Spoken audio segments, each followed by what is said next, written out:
thing about these repeated conversations online, most of them are continuously being had because women are just unwilling to accept the truth. Okay. See, instead of realizing that there is something about you that may be giving men the ick, you would rather hear somebody tell you, girl, the reason why he did that is because you're just too good of a woman. He just can't deal with a woman as good as you.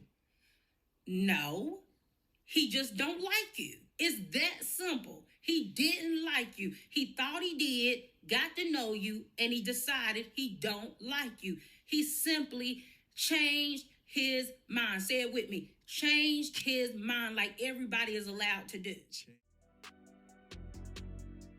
Welcome to Male Reality Lessons, where topics are reviewed and discussed as iron sharpens iron.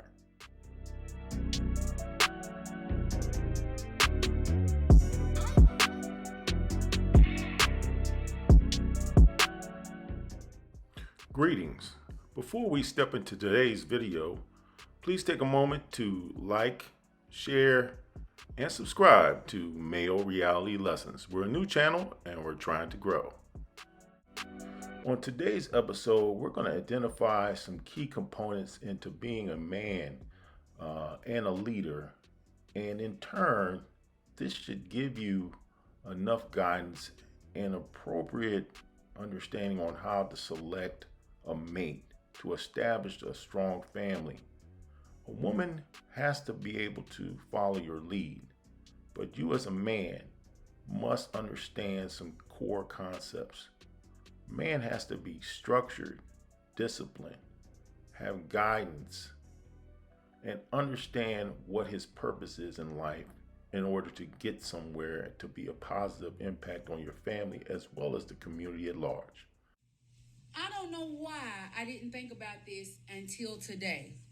Reading through all the comments about single motherhood and baby daddy, baby mama drama, y'all know something that I don't understand, and it just dawned on me. A lot of women are saying they do not want to get married. A man will never control me.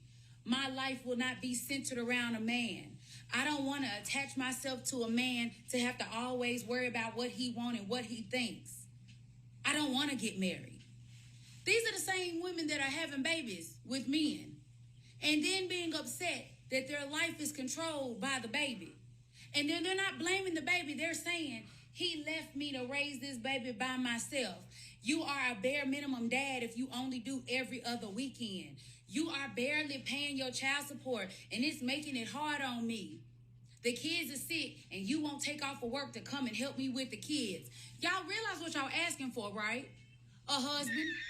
Older lady tell me she's, I think, just past 40, and her husband, I think, is like in his late 30s, like so maybe like 41 and 39. They've been married for a while. I was talking with her about some problems we were having in our marriage, and she said, Joyce, what it sounds like to me is that your issue is that you are married to a real man, and a real man is not going to be ruled by a woman. And that hit me like a ton of bricks, and it immediately came to my mind when I was reading this excerpt. When she says, don't go down the path of expressing criticism, disapproval, and an ultimate lack of acceptance for your husband because it may cause rebellion, she's telling the truth. A real man is not going to allow himself to be a pushover to the woman he has chosen. Men have always been and will always be the ordained leaders of society.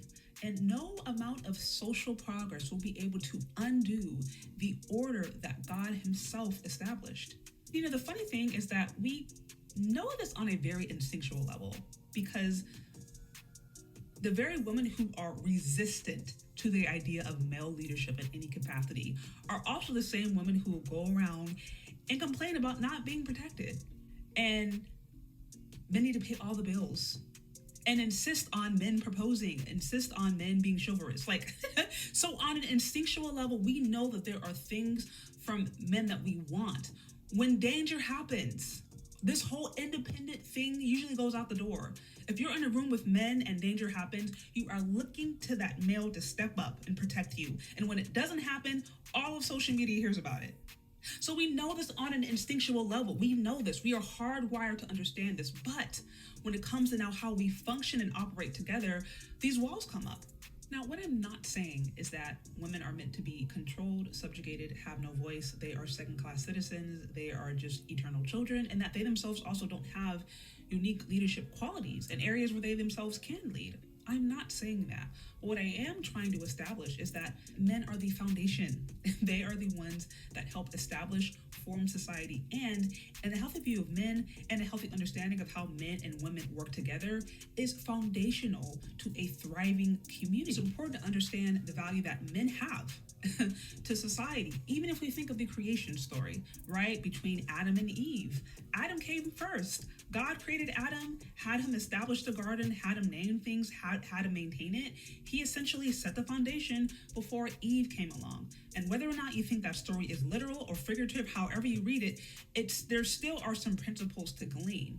Again, men being the foundation of societies. It has pretty much always been like that. And the reason a lot of us can sit around right now and complain and talk about why we don't need men is because we literally have a society that was created by men that gives us the privilege to do so. Third world countries or developing nations where people are still trying to establish a lot of things, women are very much in their feminine because they recognize that they pretty much need their men to survive. I'd like to wrap up this video by stating the obvious. We are living in some very tumultuous times, and what we fail to realize is we are in the midst of chaos when it comes to the family structure and gender roles. Yet we can counter this by reverting to what is innate. Just like the previous ladies have mentioned, based on their experience and what they know in their own relationships, we have divine positions in the family. We have a divine order. Men are to be the lions of the jungle that we're in. We are meant to be the leaders, the protectors, the providers, the priests, the prophets. And with that being said, understanding that, and if you don't have that in your own right as you're growing in life as a young man, you need to seek out a mentor that you can obviously see that is prevalent in his own life.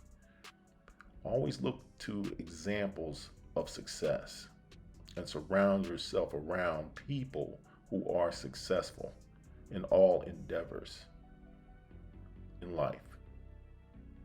But I want to hear from you in the comments section. Please provide your commentary there.